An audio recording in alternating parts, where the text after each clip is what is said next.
Hello, everybody. Welcome back to another episode of the Jiu-Jitsu Times podcast. As always, I am your host, Kevin Bradley, joined by my co-host, Mr. Kevin Gallagher. And today we have another highly accomplished, big-time celebrity guest for you, our listeners and viewers. And we can't wait to tell you all about him. But before we do, we got to give it up to sponsors of the show, your friends and ours. No judges needed. Your one-stop shop for all of your combat sports needs involving the grappling arts. I'm talking fight shorts. I'm talking rash guards. I'm talking gis modeled by a very familiar face if you look on the screen right now. Now, we know that everybody's looking to upgrade their swag all the time. 90% of the reasons we do this sport are to look cool in all this gear.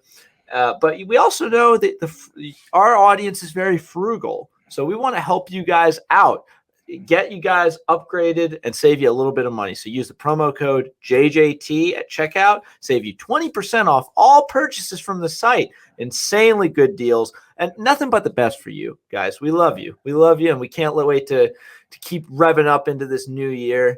A little rocky starts here and there, but we're really optimistic. So thank you again to No Judges Needed. That's www.nojudgesneeded.com. Okay, ad read over.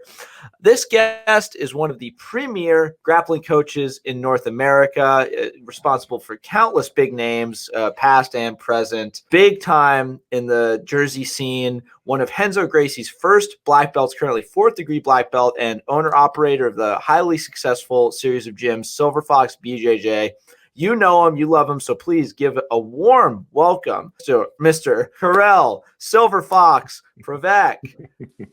Silver Fox, you're here. Thank you so much. Guys? How you doing? How you doing, Carl? Nice to see you, brother. I'm doing great. I heard the intro. I'm almost embarrassed. I mean, what else are we gonna say? You're the Silver Fox, man. Like that's you got one. You cornered the market on one of the coolest nicknames ever. Come on. I appreciate it. That was nature at work, so I can't take all the credit. You're one of my favorite dudes to talk to, too, but you're an awesome dude. I tell you, this guy, every couple of months or so, I get a package with another shirt or another hoodie from him. I got the blue. I got more Silver Fox gear than I have like my own gym's gear. So it's awesome. Thank you very much for everything, brother. I appreciate that. Yeah, for sure, man. Okay, so Fox, we're gonna get into all sorts of highly technical questions. Okay. You're one of the best minds in the game. But before we do, anytime we have anyone from the Garden State on, I'm from Livingston. My family's from West Orange, so I got to ask you a few Jersey questions. And I hope you don't mind if we diverge for a little bit. Go ahead. All right, Springsteen or Jovi? Probably Springsteen. Okay, that's a good. See, we're right off the bat. You just hit a hole in one, So you're gonna do good here. I gotta know: is it Taylor ham or pork roll? Taylor ham. That's easy. Oh my God! You're the first guy that's gotten it right, and every time I keep we're thinking up north. We're up north. Yeah, my family's a pork roll. I'm not from Jersey, but my family's from Trenton, and it's a it's basically supposed to be. My understanding, it's the South versus North. So right. What I was not aware of, there's actually quite a bit of conflict between the South and the North in Jersey. That's a big thing, and as for being such a small state, like it's kind of a divisions, the lines of division. I know it takes 2 hours to drive north to south. Right, exactly. Or you go for pork roll versus Taylor ham. There was this one year I worked at like down on the Jersey Shore. I worked at like this 5 and dime shop, and for some reason that summer, every person that would come up to my register was wearing Phillies gear, and they would just like say stupid things about their sports teams, and I had to just keep it under lock. Like, okay, let's just. All right. Well, Fox, we've moved on from the Jersey portion. Thank you for indulging me. But I think a lot of us are really interested in learning how your gym is doing, like as COVID is kind of winding down and we're starting to get more vaccinations. How have you guys weathered the storm for the past year? And, any insights you can share? Because I know it hit the tri-state area pretty hard. Yeah. It's everybody's been impacted in a big way. It's funny because I've literally been pretty much from the very beginning. I've been kind of right in the middle of things. I actually closed the school on my own before the state mandated it because, things start to spread very, very quickly. I thought, literally thought maybe we just kind of slow it down to a point where allow the healthcare systems to catch up and, hopefully reopen in two to 4 weeks. And I was doing prior to that, I do have a monthly, basically interactive YouTube video. It's live. So people have a question, they can ask questions about any technique they have a problem with. And we troubleshoot it for them live on YouTube. And I was doing it monthly. And basically I said, you know what, when we're closed, let's do it daily. Because by then, a lot of places around the world were already shut down, like Italy in particular, and I have a lot of friends in Europe and people that I've done seminars and students and so forth. So I said, let's go to daily. And I expected to do about, 3 or 4 weeks max. And literally within 2 or 3 weeks, me and Enrique, I don't know if, he's one of my high level black belts, and Mike, we start to train. We were training afterwards, and we're the only guys in the school. And after like about 2 weeks of doing this, I said, guys, we're going to have to slow this down because we're going to break. And I said, I think we might have to do this a lot longer than we expected. So we wound up doing 99 consecutive days. And I literally didn't break the day after. And I stopped at 99 for a reason, because I thought I'm OCD, and I thought it would drive all the OCD guys nuts because we didn't get to episode 100. And I didn't want to have a closure. I wanted to this is just, but I literally broke a day after the last day of filming. Like I literally couldn't get out of bed.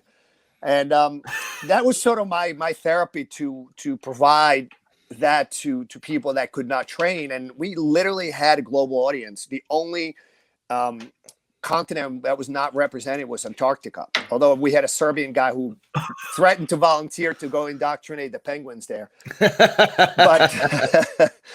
But it was challenging.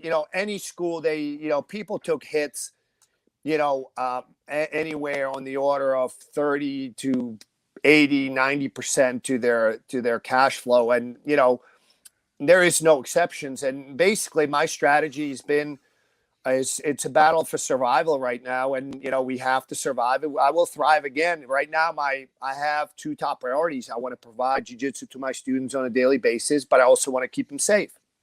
So right now, that's what I'm focusing on. All my energies basically going to that, keeping protocols that I think are keeping my students relatively safe. Because I think if you look, there's some people that just kind of like, this is, stay home, lock the doors, put on a mask, even if you're by yourself, and just crawl under the covers. And then you got the other, end of the spectrum. This is a hoax, and I don't care. Right. I'm squarely in the middle of it. And I think my students appreciate the fact that I am trying to keep them safe, because I do know for a fact that there's a good percentage of my students that are back because they believe that I'm doing, it's not 100%, but I try to keep it in a prudent sort of like use your judgment, sort of thing. Yeah. So it's been challenging, but I think we'll manage, and we'll once things get better, and I believe that we're starting to see the light at the end of the tunnel, hopefully in the spring, that, we will thrive.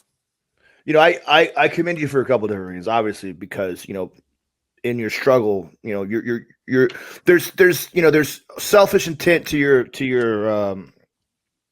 online presence, but there's also an altruistic intent to that. And I'll explain that in this term. And obviously, you're struggling to keep your own business afloat, and you're doing whatever you can do to keep your students engaged in jiu-jitsu. So whereupon, when there's an opportunity for them to come back, they haven't forgot about jiu-jitsu. They still kind of have the bug kicking around in them. But by providing the service internationally, like you have been doing, and by keeping the content out there, you're keeping the jiu-jitsu game relevant on an international spectrum and a broader spectrum that revolves around more than yourself. So it's important for you guys, for guys like Seth Daniels to be cranking out shows, for guys like Ryan McGuire to be cranking out shows with Third Coast, to keep things happening so that people are at least still interested in jiu-jitsu. There's still some kind of a buzz out there for jiu-jitsu as an opportunity for people to start to see the sport and engage in things like that. So I commend you for that, and I appreciate you for doing that. Thank you. Yeah. More kind words for Mr. Silver Fox. I love this guy so much. One of my favorites, dude. So you have been pretty prevalent in the YouTube world, internet world prior to COVID. You've been doing you put your stuff out for quite some time now, right? Yeah, it's kind of funny because I never really paid attention to it. What I've done is I have a YouTube channel, and I really never paid attention to it. Every once or twice, every week or every other week, we'd put out a short video, 2 minutes or so. But I've been doing sort of YouTube videos with Pravec as a hobby. He's got a TriStar gym channel, and that's why I reserve sort of the longer instructionals that I would try to feed their channel with content, and people seem to enjoy the interaction between Firas and I. And like the videos, almost anything we put out, it'll probably hit between 50,000 and 400,000 views. And I really didn't pay attention to my YouTube channel. To be honest with you, I wasn't intending on it. People were saying you got to do, and I was like, you know what, I'm busy. I got my, I'll get to it in 3 to 5 years. And we were starting to get questions from people around the world. And I realized that not every country has access to the same level of jiu-jitsu instruction that we have in the US or Brazil or, the countries where jiu-jitsu has been around for a long time. And it literally, my right-hand man, Frank Cam, was saying, you should do something. You should do a podcast. I don't want to do podcasts. So I'm driving. Every asshole's got a podcast now, Silver Fox. Yeah, come on. They just hand them out to anybody with a blue belt. No, I was going to say, you get a podcast. I was going to say that there are guys better at it than I am. So I said, but I'm driving. I was doing some seminars in Germany and Holland. I'm talking to this guy from India on Messenger, and we keep dropping him. I was like, shit, I got to do better than this. So I said, all right. So I decided to do first Friday of every month. I started to do the monthly. And that's when I started to, actually kind of create sort of my own spin on things. So I love troubleshoot people's jiu-jitsu problems. That's my favorite thing about jiu-jitsu. Okay, you have this problem. Show me. Here's my answer to that. And that was the sort of the content we did. And we did like 9 monthly shows, and then we did into daily. It was fun because we actually started getting some people that don't train jiu-jitsu to watch it, because we always try to have fun with it too. It's not just like here's a technical problem solving. It's we'd have fun. We'd always try to do a little skit. At one, I believe it's episode 19, I accidentally put my uke out. The guy didn't tap. I thought he was just trying to make it real. That's great. So it was live, and it's live, so it is what it is. So like I said, it wound up being a lot of fun for me. So now we're back to monthly, and then when the channel gets 10,000 subscribers, we're pretty close. I promised people I'd go to weekly from monthly. That's cool, man. That's cool. I actually, real quick, before we started this episode, I actually sat down and watched your omoplata breakdown video that you did with Firas, and I got to say, you guys definitely seem to have a really good chemistry on camera, and you're both very good at explaining things. What's it like working with him as in a teaching setting? It's effortless for me. It's literally, here's how it goes. I go up there, and he and I will sit down, and it's like, what do you want to talk about? I said, you have something in mind? He says, well, if people ask about this, we'll cover that. Or if I say, how about this, we cover that. And it's literally, we get the guys filmed. At this point, there's pretty much zero editing.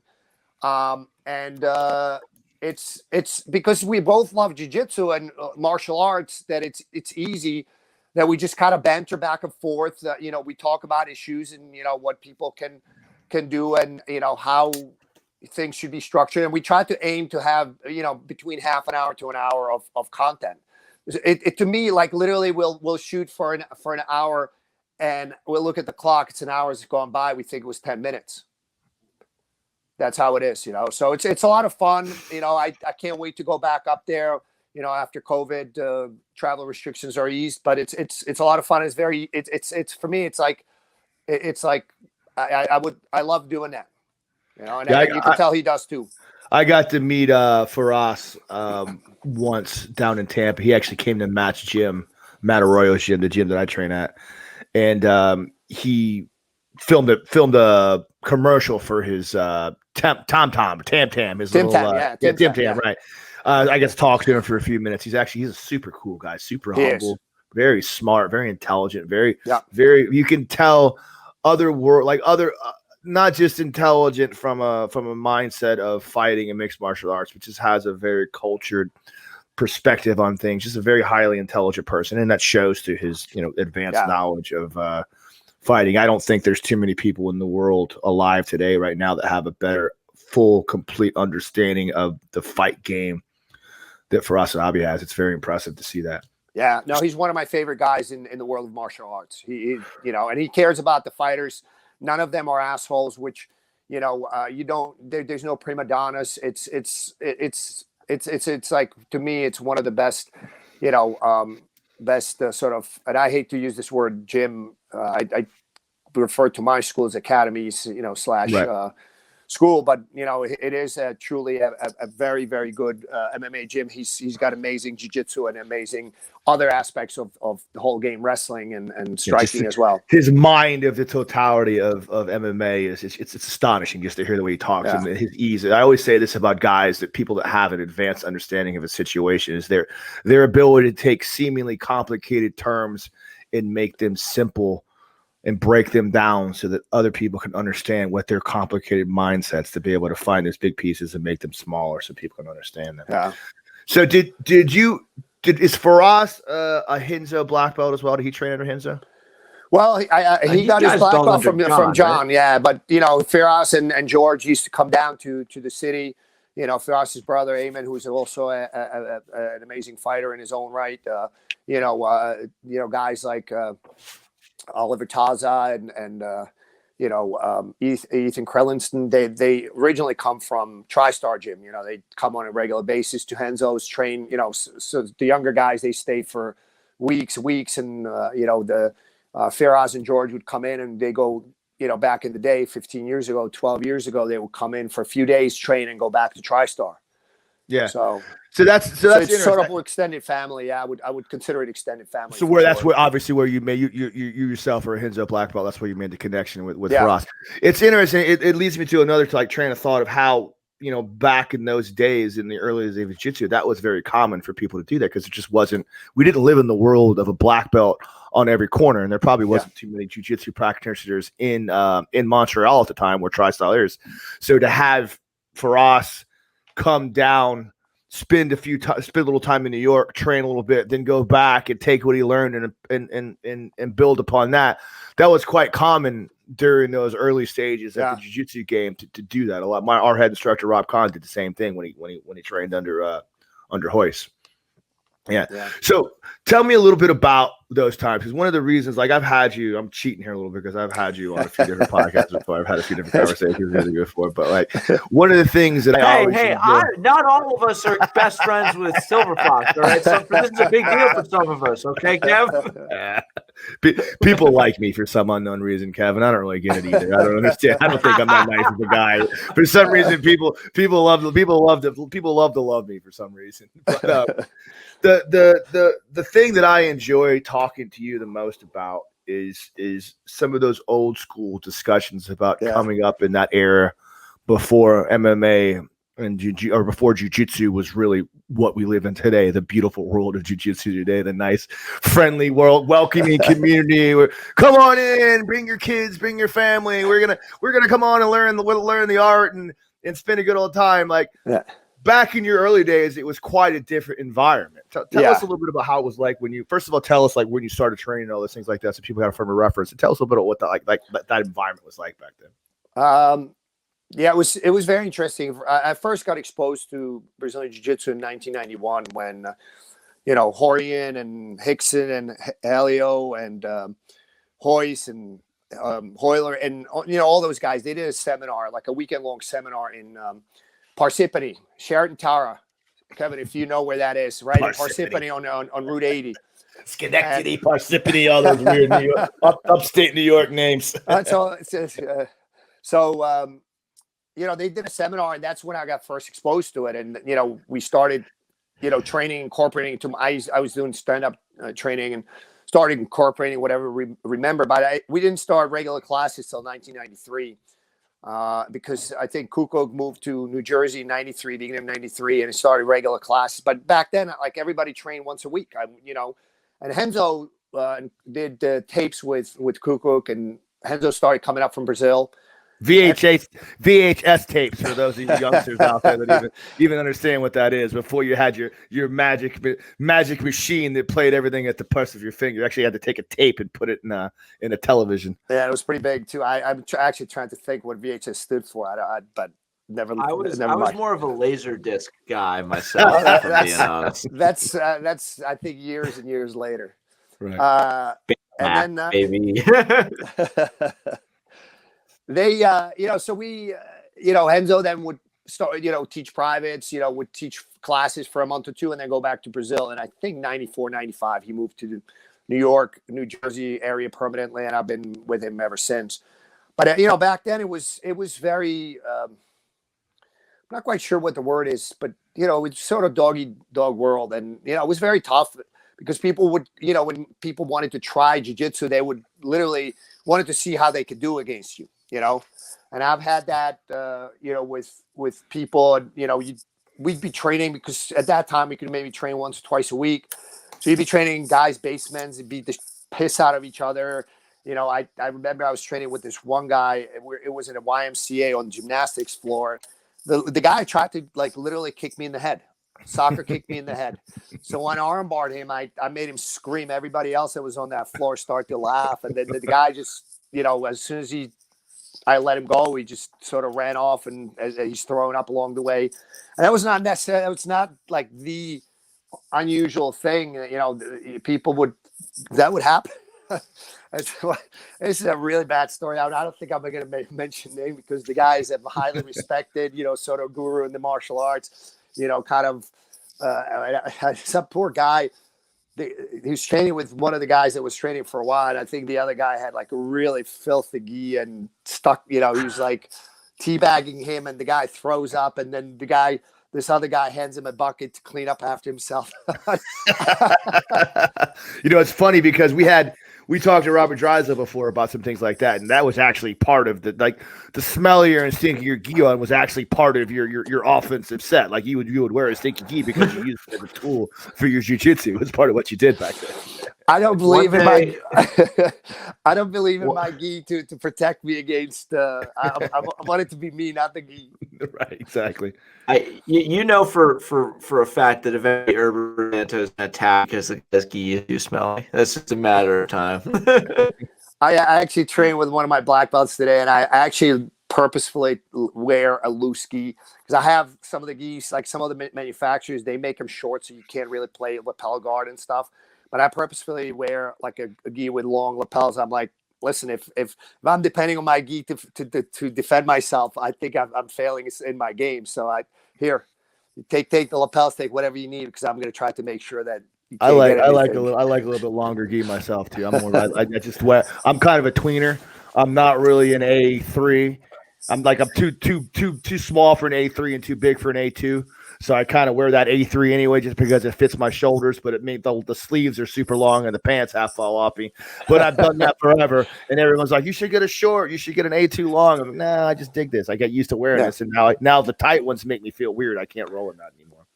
So, based upon that aspect, would it be right to say, back in those days, simply because you didn't have instructors around to watch you as much, it was a lot more sparring in terms of drilling? The drilling and the techniques were very, very, the technique sessions were very limited. It was all about, hey, let's just figure out what we can do and try to make these things work.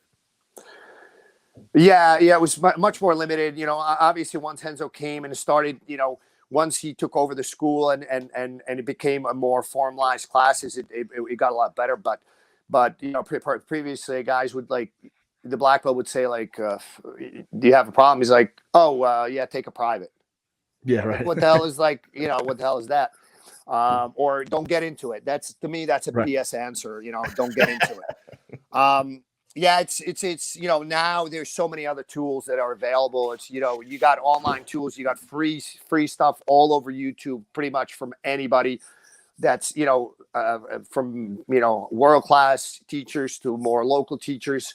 You have paid content, you have free content. So now it's just stuff is available, and I think to some extent, I think people get overwhelmed. And if I can just throw in advice, and I keep telling people this is, find out what you want to work on. What is it that you want to work on? Is your brand new white belt? You want to primarily work on your defense. You want to work on sort of fundamentals. If you're more advanced, practitioner, you're probably going to be working on things that are ancillary to your game. Find out what you want to work on, and then figure out whose teacher's methods resonate with you, because you're going to have the best success with that. Because sometimes people, you can have an amazing teacher, but it just the way they explain things doesn't make sense to you, or it's just doesn't penetrate. So that's the thing. That's the advice I would tell people is, if you're gonna look for videos, which is, I think it's a great addition to your training methods. Try to pay attention to what are you trying to work on, and then get a teacher that you think you're going to have the best success with as far as absorbing their methods. Okay, well, that makes me really curious, just because we've been really fortunate to have a lot of great coaches come on the show and give their different methodologies and ways they attack certain problems.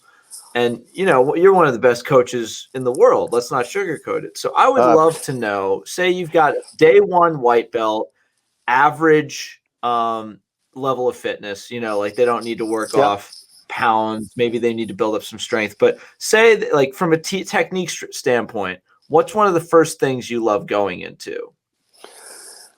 When the relatively new guys, basically we teach takedowns in every class. So you should, pretty much from day one. But generally speaking, in fundamental classes, I teach bottom work. And I believe that's, because chances are, once you start sparring and you start, even if you, medium level athletic, you're probably going to be on the bottom. So you need to know your way out. How do you transition to the top? The bigger the guys are, the more I encourage them to work their bottom game, because I think if you have a good bottom game, whether it's guard, escaping bottom, side control, escaping mount, the more, sort of aggressive, and I don't mean that in a bad way. I mean, you're going to take chances from the top because you're confident in your bottom game. So I would basically focus on guard work. How do you get your grips? How do you tie up? How do you get your grips? How do you break the posture of the guy in the guard? And how do you attack from there to get a sweep or submission? That's sort of some of the fundamentals that I would focus on with people from the beginning. Yeah, I tend to agree with you in that regard. And one of the things I'll add to that is the fact that, like, two guys starting a gym, one guy's going to be bigger, stronger, more athletic, and one guy's not. It's just the way it happens. Yeah. There's dudes that have wrestled before, dudes that played football, have an advanced competitive background. Like, they're going to figure out a way to play on, to be aggressive and to win certain scenarios. And the guys that are more aggressive, they're going to tend to play on top anyway. So you don't have to teach them much of that. They're going to figure out their own way. And, like, you can show them little plays. But throughout the course of their jiu-jitsu, they're going to have to learn how to play on the bottom anyway. So if you start from the beginning, because eventually people that play from the bottom are going to end up sweeping them, are going to end up in bad positions. And, like, even though that person doesn't want to be there, and more than likely they're going to try to stay on top, they need to learn those situations from the get-go. And then if you look at the other side, the guy who's less athletic and less inclined, he's going to end up on his back anyway. He ain't going to have a choice. Yeah. So learning to defend and learn how to work your guard tends to make both people better. Yeah. Yeah. I love that, man. I love that concept. So tell me a little bit about what it was like coming up in that Hinzo gym and being around the immense amount of jiu-jitsu talent that you have been accustomed to coexist with since the beginning days of jiu-jitsu. To be honest with you, I think at that time, because this is a time when before, I don't want to say before television, but it was a time before, Facebook, before social media, before there was so much information so quickly available, where you didn't necessarily quite realize how good you have it. You know what I'm saying? That you have all these, and I'm not a fan of the word talent. I believe that almost everybody that's at the top of the heap is hard work. It's, you know, they may be talented, but they may not necessarily be fully talented, but they still make it to the top of the heap through hard work. And, you know, it's funny because, you know, a lot of the top of the food chain guys that became, you know, ADCC world champions, that became, you know, UFC champions. I mean, think about the guys within the Henzo family, you know, that have, been UFC world champion. I think George would probably consider himself, with Firas, in the extended Henzo family. You got Matt Serra, you got Chris Weidman, you know, you got Frankie Edgar, Alameda. You know, yeah, you know, and it's just an amazing tribe, and to be part of that, it was amazing. But, you know, at the time, I didn't realize like how good we had it, because, you know, to me it was normal, but, you know, then you realize then the outside world did not necessarily have this. And, you know, now, you know, then there was a time when it was sort of, you start to realize what you have, but also now it's starting to spread out now I think because of YouTube and again, I don't want to overemphasize YouTube. I think that nothing beats a real teacher that cares, but YouTube can be a really good factor when you don't have access to the latest technology or the necessarily the highest level training partners or coaches. So it could be a very, very good addition to your training methods. But it's you know, all those guys at the top of the food chain, they're all super nice guys. You know, that's the amazing part. And, you know, periodically we get some guy that's, you know, be built like a, you know, brick shit house and come in and, you know, I'm an MMA fighter and I'm 3-2, and, you know, you could see the guy was an asshole, and like literally, you know, a blue belt would. I remember to this day, this guy was coming in, and, you know, he was bad training partner, and one time he had like a outright, you know, you could call it fight for all intents purposes, with a blue belt, and it was like literally like two cat, like fur flying, everything, and the blue belt, you know, basically it was even. And the guy never took another group class again. You think that guy's going to be a UFC world champion? You think he's going to be even a regional champion, you know, in MMA? No. Yeah, you can't push yourself like that. No.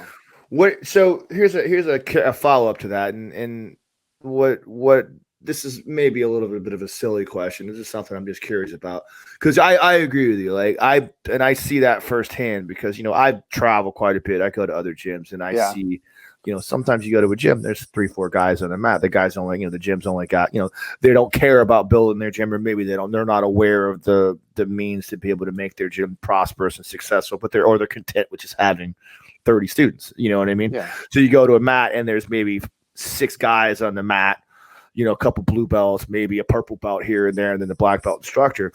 Now, when you come to Matt's gym, Matt Arroyo's gym, Gracie Camp South, I mean, we've got 50 guys on the mat training sometimes. I was there.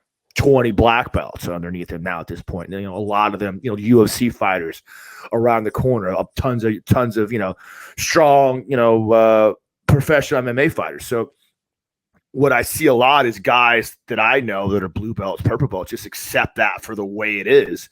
And then they go other places and they move away for a little bit, and then they come back and like, God, you guys don't realize like how good you have it here. Yeah. So the question I'm asking for you is like, do you believe that the skill level, the size of the gym, the competitive nature of your academy necessarily, how much of an effect does that have on someone's ability to climb the ladder of jiu-jitsu and become successful into that next level? I think it's important to have a good coach. You know, it doesn't have to be a world beater, but a good coach is a must, because I think they're the ones that initially established the atmosphere of the academy. And, you know, that's extremely important, because, you know, if you have a couple of selfish assholes, that academy is never going to amount to anything.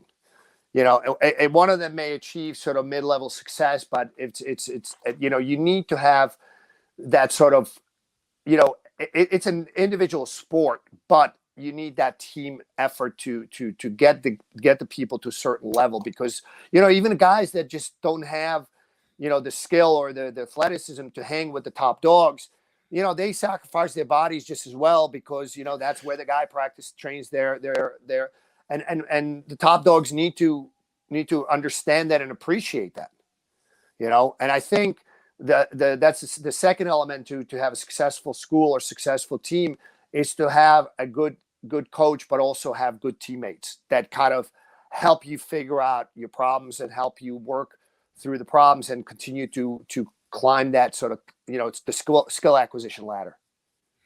Yeah, it's funny you bring that up about that's something that I think about a lot. The atmosphere of the gym is contingent upon the individual instructor that teaches the gym. Because I talked about this the other day with one of my friends, my black belt instructors that owns a gym in the same general area. And we're all under Rob Kahn, who is our main instructor, right? You probably know Rob. Everybody knows Rob, right? So, we've got Matt Arroyo, who's one of Rob's black belts. We've got Bamboo, who's another one of Rob's black belts. We've got Sonny Parlo, who's another one of Rob's black belts. Myself, one of Rob's black belts. Like, all of those guys have their own individual academies. And it's always interesting to me that even though every single one of them trained under Rob Kahn, like when you go to each individual academy, you notice that, yes, whereupon there are still fundamental similarities to the style of jiu-jitsu they teach, to the way they're able to show their moves. But each gym tends to have their own tendencies, their own. So a lot of guys, like say Bamboo's guys play a lot of X guard. Sonny's guys play a lot of deep half guard. Matt's guys play a lot of butterfly guard or closed guard.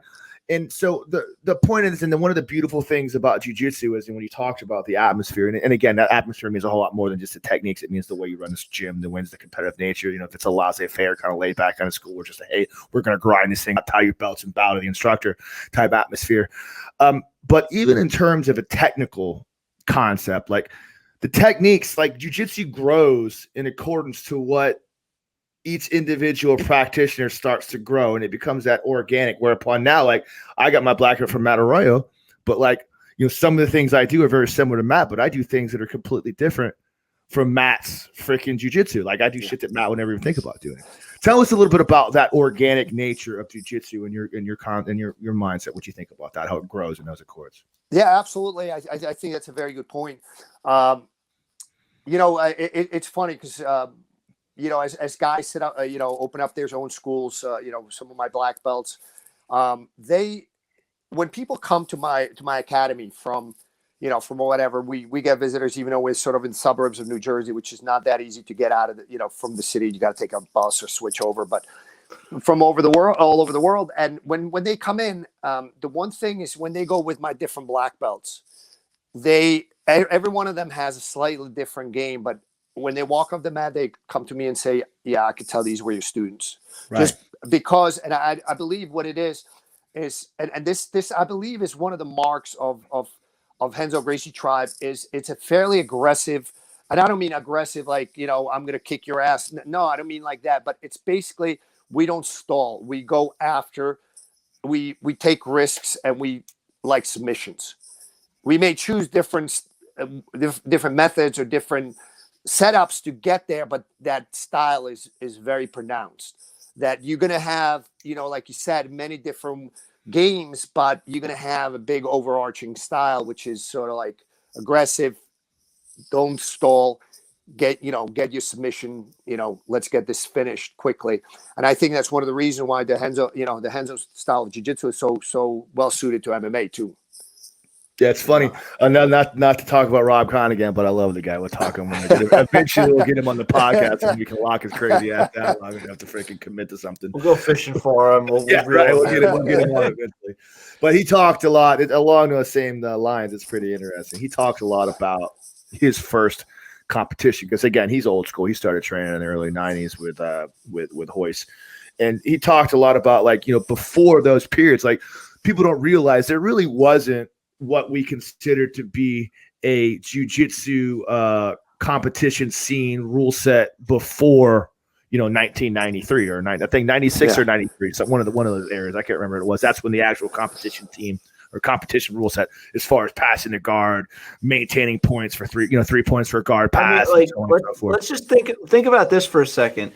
Really think about this. in in 99, let's just say 99, like both of you guys, best guess, how many qualified referees do you think there would be in America? A handful. A handful. They'd have to go. They'd have to ship them from different states in order to have tournaments. There wasn't really even an understanding of what a competitive jiu-jitsu match rule set was. Yeah. So they were like learning it on the fly almost as they went along. So the point to that contention to talk about the aggressive nature of jiu-jitsu from some of the old school Brazilians, because Rob trained under Royce. He talked about how the idea of he went to his first competition, someone's passed his guard and just held him there. And he was just floored by that concept. Like he didn't understand like what is this about? Why would this person just hold me here? Why is he not advancing to go for a submission? Because that's, before that first competition he went into, there was no idea of passing the guard for 3 points. You pass the guard so you can advance the position to take the mount and start looking for attack, because the submission was the only goal of those early stages of jiu-jitsu, this old Brazilian jiu-jitsu competitors, right? Or jiu-jitsu instructors. Well, I remember back in the early days, it's probably 95, basically we had, when you were training your guard, the guy on the bottom would get a headgear and the guy on top would get no holds barred. That's what MMA used to be called back then, valetudo or no holds barred. The guy on top get gloves. The guy on the bottom get headgear. Your guard is going to get very good very quickly, because if you don't, it's like literally your head is like bouncing like a basketball on the mat as you're getting punched in the head repeatedly. And it's not fun, even with the headgear. It doesn't matter. Personally, I hate the headgear. I'd rather see it coming than with the headgear. The concussive effect, I believe, is even worse. Can you get better at jiu-jitsu from a martial arts self-defense perspective without throwing strikes? Absolutely. I think here's the reality. Like, people, this is a debate all the time, how people, talk about, I teach, the street jiu-jitsu, the self-defense jiu-jitsu, and what you see. Yeah, I got to be honest with you. If I'm in Nogi Pan Am's, Nogi World's final, I see two guys double guard pull. If I saw that back in 91, 90, 93, I may not have been doing jiu-jitsu. I may not be doing jiu-jitsu now, because I'd be like, what the hell is this? But here's the reality. Do you think that a guy, it's usually a higher 2-level black belts that are highly, skilled, and they're basically trying to eke out a small advantage, because the guy that winds up at the top when the clock is done, is going to be 6'4" ahead, because he got 3 sweeps versus to the other guy 2. Do you think that guy doesn't know how to double leg somebody, take him down, and put him away? Do you think that guy has never been elbowed in the head in training of jiu-jitsu, or kicked in the head? I believe that people sort of dream that these high level, sports jiu-jitsu guys don't know how to defend themselves. I think, a perfect example is Ryan Hall. He's an amazing MMA fighter to me. I actually, he's one of my favorite jiu-jitsu guys out there too. I believe for what he's accomplished, he's still underrated. But the guy was a submission machine, back when he used to compete in grappling tournaments. He was doing leg locks before leg locks were cool. Triangles. And he was well known to pull guard, but there was an altercation. It's on YouTube. In some restaurant, he just double legged the guy, took him down. Right. So I think it's good in training jiu-jitsu to be aware of the strikes, where they're coming in from, and how you're going to dispatch them, and how you're going to deal with them in a fairly quick manner, because you can't take too many blows to the head. But I also think that if you have a high-level sports jiu-jitsu guy that's never fought, never been punched in the head, say take a good purple, good brown belt going against a decent boxer, he's going to dispatch the boxer quickly in a quick altercation, unless he gets, if he gets sucker punched, but if once you clinch, it's all over. I always say that too, like the reality of self-defense jiu-jitsu versus high-level competitive jiu-jitsu. You're the number of branches you have to go off of. self-defense jiu-jitsu is 3 or 4 things. That's all you need. You need to get a guy to the ground. You need to take a side control position. You need to get him out. You need to know a pretty good sweep. You got to be able to get back up just in case you got a bigger guy on top of you. But like the reality of it is you're not going to have to go far down that Venn diagram of techniques to be able to defend yourself against an untrained individual. We create these advanced scenarios simply because when me and you roll, we have to entertain ourselves. I have to figure out advanced creative ways to outclass you in the same way to you to try to beat you because you know what I'm doing. So that's where these advanced apparatuses come from. Exactly. So I got another one for you. This is a good one. Can you get good at self-defense martial arts aspects of jiu-jitsu without training takedowns on the regular?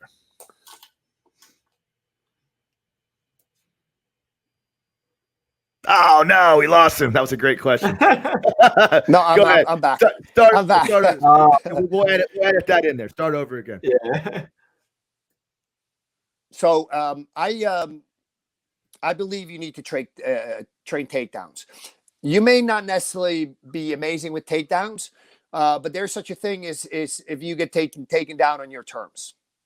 So if you go into an altercation, and I think that let me throw in just one other one to the previous question. The real question would be if you took a self-defense jiu-jitsu purple belt versus a competitor purple belt, who do you think would win in a physical altercation? My vote would probably be with the athlete. I think so too, and I think I think we could run that. We could run that experiment 100 times, and it's going to be high 90s. So now let me ask. Try to answer that. The second question. I believe you need to train takedowns. You have to train takedowns. I do believe that it's good for a jiu-jitsu practitioner. My school, we have 3 MMA kickboxing classes. Basically, it's just at least people need to get at least rudimentary understanding of controlling the distance, being able to clinch even against a better striker. And if you go in against somebody that's better at takedowns, that's okay. Now you're going to be training, make sure that you get taken down on your terms. There's a huge value in that. I've learned that for many, many years. You can have a very, very, very, very high level wrestler, Division I. He comes in with, for a single leg with the head on the outside, as long as I can guillotine him, I'm okay. I'm okay being taken down.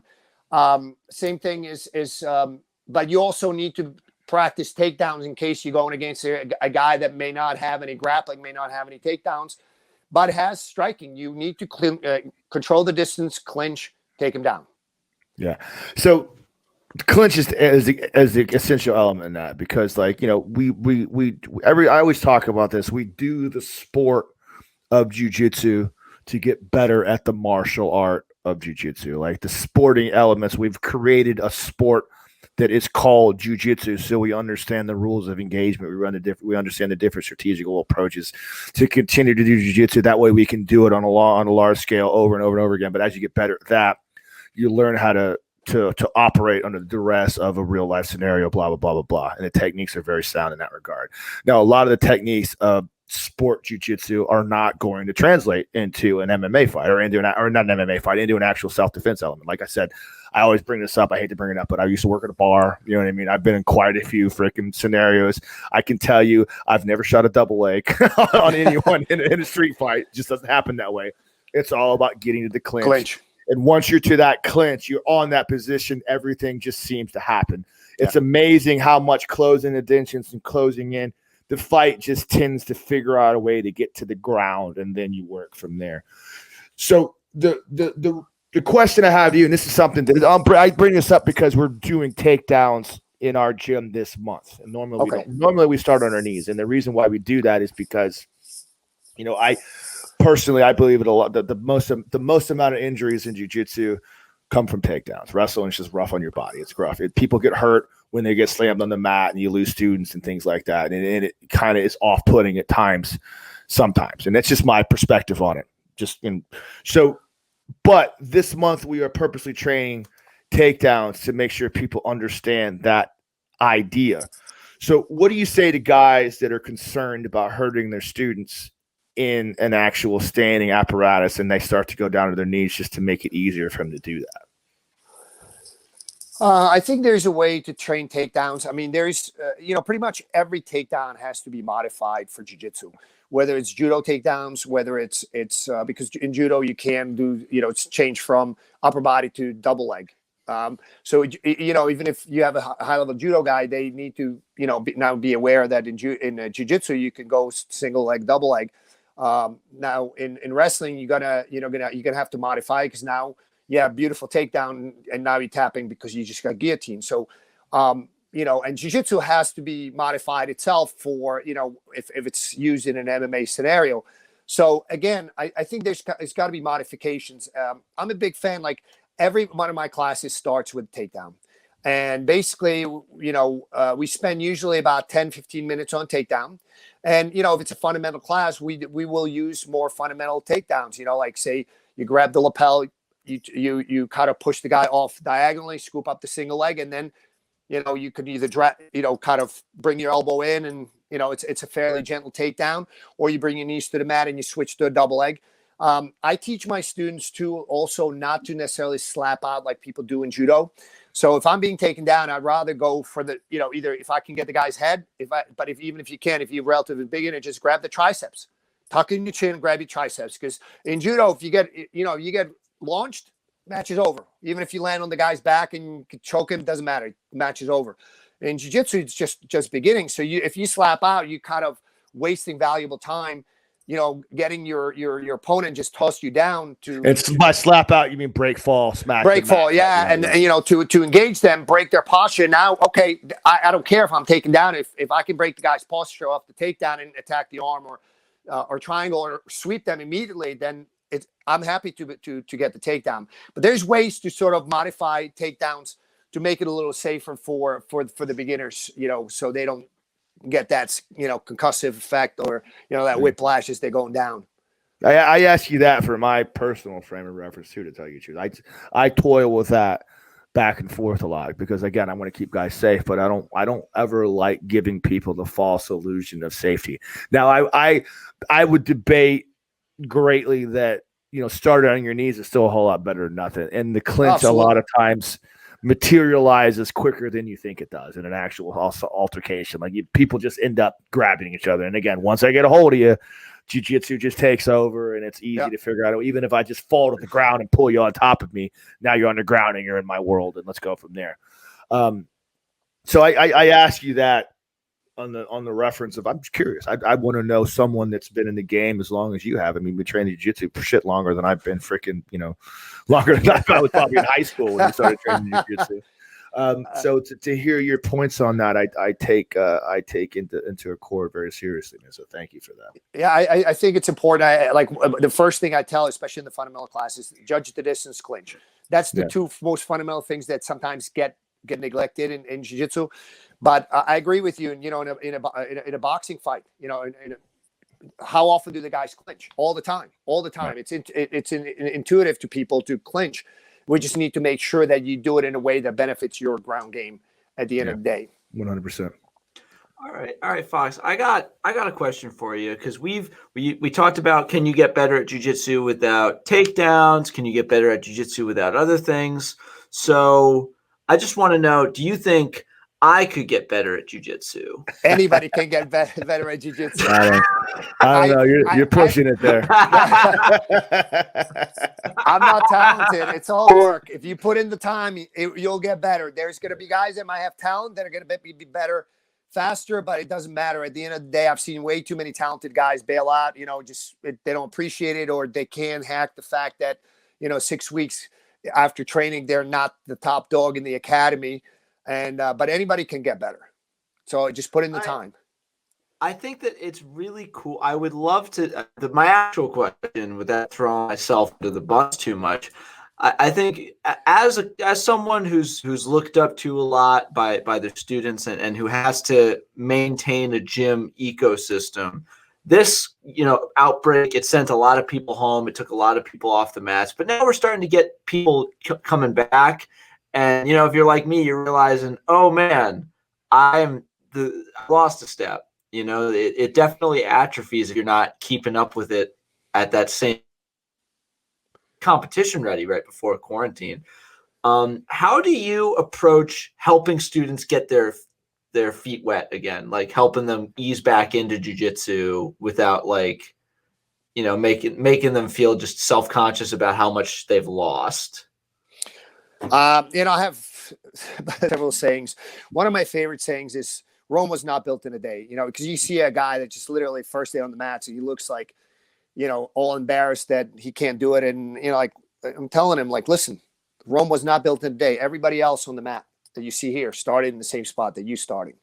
Now, that's just starting out. Now, when people are coming back, this is one thing that I've seen over and over and over in the years, because people get nervous about coming back, especially after long layoff. I've seen guys come back after ACL surgeries, maybe 9 months out, and basically, they couldn't train, but all they were doing is, drilling collar chokes, and they come back and, their timing is off, their wind is off, but if they get their mitts on your collar, you're done.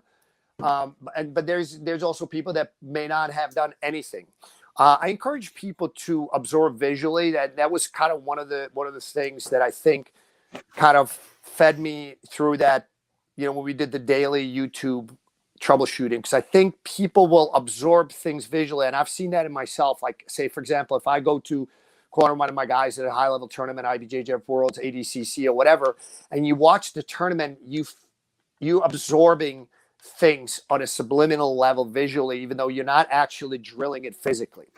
So there is that. So people, and actually, believe it or not, there were some, like viewers. We had viewers from Japan and Korea and a few other places that actually sent me messages that their lockdowns got eased before ours, and they said they didn't do anything, just watch every day the videos, and they said they were hitting some of the techniques I was showing, even though they've never actually spent time drilling them. They just visually absorbed them, and their teammates said, "Hey, like, were you secretly training?" So that's another aspect that visually, if you've been watching videos, I think that will help you get back. But the most important thing is this: when you're out for a long time, even I've seen guys come back after 2 years and their game is not much work. Like, they retain the technique. What they will have lost is timing, which you literally get back within 2 to 3 weeks. And wind takes 6 to 8 weeks.